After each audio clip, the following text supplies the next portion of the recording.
नाज़रीन इकराम, देख लीजिए आपसी रिश्ता किस तरीके से खटास में बदल गया है। क्यों खटास में बदला, मिठास के अंदर क्यों नहीं आया, उसके अंदर मिठास पैदा क्यों नहीं हुआ, बहुत सारी वजह हैं, उस पर हम और आप गौर करेंगे। याद रखिएगा, रिश्तों के अंदर अल्फाज की अहमियत पर अगर हम और आप गौर करेंगे तो परेशानी ज्यादा बढ़ जाएगी। इसलिए हमें और आपको कभी नजर को छोड़ के चलना है।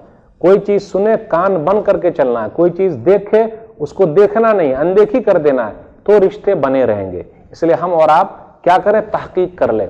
रिश्तों में खटास इसलिए आता है कि जब कोई बात आके कह दिया तो बगैर तहकीक के हमने कहा बिल्कुल सही है। जी नहीं, तहकीक कर लीजिए, वाकई मेरे किसी रिश्तेदार ने ऐसी बात कही है कि नहीं कही है। तो अगर तहकीक कर लीजिएगा तो मसला हल हो जाएगा। कौवा कान लेके भागा तो कौवे के पीछे भाग रहे, किसने कहा भाई कान को तो देख लीजिए। तो इस तरह क्या रहेगा, अगर तहकीक कर लेंगे तो खटास को मिठास में तब्दील कर सकते।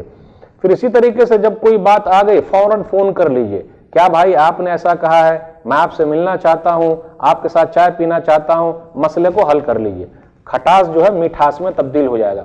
इसी तरीके से हंसी मजाक उड़ाने से भी रिश्तों के अंदर खटास पैदा हो जाती है। औरतें औरतों का मजाक उड़ाती है, एक दूसरे को घटिया समझते हैं, तो रिश्तों में तो खटास आएगी।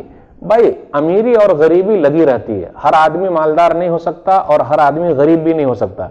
अल्लाह ने किसी को मालदार बनाया, किसी को गरीब बनाया।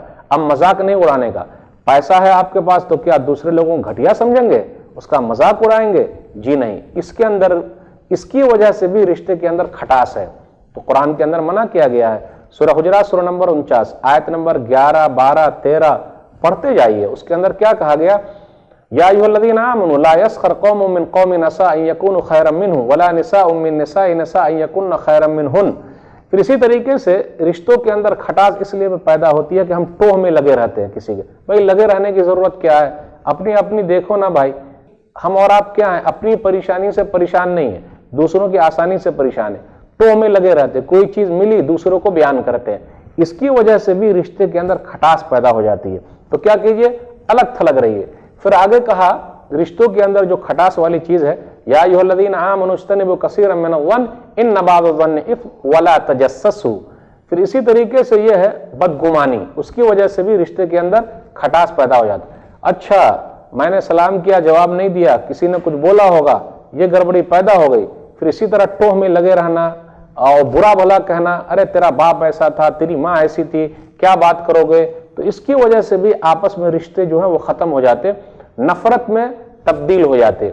फिर गीबत करने से भी, अरे वो क्या बात करेगा, वो तो ऐसा है, उसकी बहू ऐसी है, उसकी बीवी ऐसी है, तो रिश्ते तो खत्म होंगे ही, खटास के अंदर तब्दील हो जाएगी, मिठास कहाँ रहेगी। तो गीबत से दूर रहिए।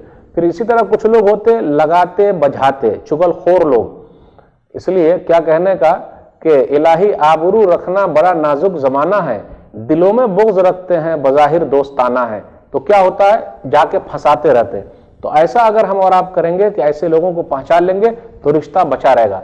कभी कभी क्या है, नहीं मैं तो बड़ा हूं, मेरे रिश्तेदार लोग गरीब हैं, उस खानदान के हैं, दिस हैं डैट हैं। जी नहीं, अल्लाह के नजदीक ये सब चीज नहीं चलती। जो अल्लाह से ज्यादा डरता है वही मुत्तकी परहेजगार है।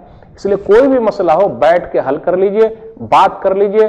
चुप चुप रहिएगा तो खटास बढ़ती चली जाएगी, बैठ जाइएगा मिठास के अंदर, वो रिश्ता तब्दील हो जाएगा। अल्लाह से दुआ है कि अल्लाह ताला हम लोगों के खटास को मिठास में तब्दील कर दे, आमीन। वस्सलामु अलैकुम वरहमतुल्लाहि वबरकातुहू।